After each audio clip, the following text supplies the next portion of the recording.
fan. Well, welcome to the Houston Zoo on Member Morning. My name is Sydney and I'm a keeper here in the Natural Encounters area, which includes probably my favorite exhibit, the Meerkat exhibit. Who's seen meerkats before? Probably everybody. Who's the most famous meerkat in the world?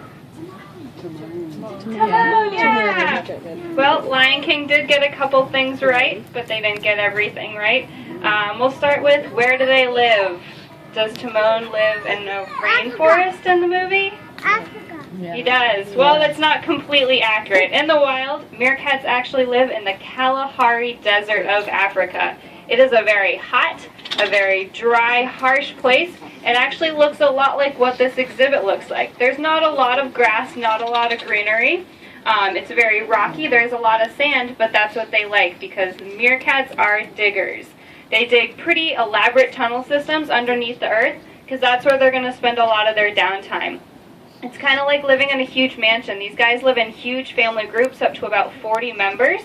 It can get very dramatic. If anybody's ever seen Meerkat Manor and Animal Planet, it is very, very accurate. So if you're living with your closest family members, you're going to want to have separate rooms for separate things. So they'll actually have rooms where a lot of them will sleep, rooms where the babies are kept, kind of separate from all the other rambunctious ones, even rooms where they'll go to the bathroom, so they're not making messes all over the place.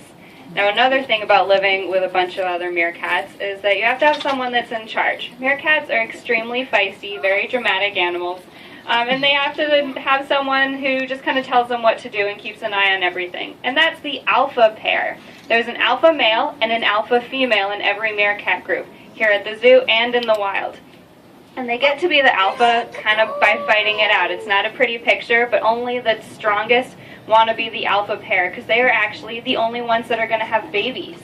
So anytime you see a documentary on meerkats and you see babies, they're probably going to be around the alpha female and then all her little aunts and little helpers that are going to help her raise the babies. When the